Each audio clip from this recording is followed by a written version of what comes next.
Hebben of zijn, zijn of hebben. Waar is geluk verborgen? Wat is het verschil?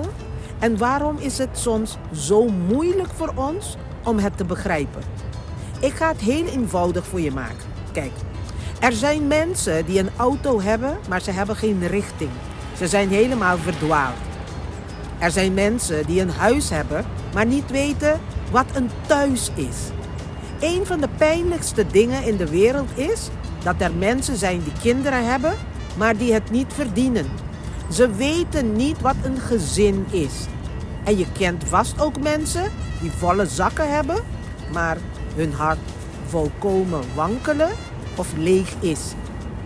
Er zijn mensen die omringd zijn door familie en vrienden, maar in volledige eenzaamheid zitten. Hebben of zijn.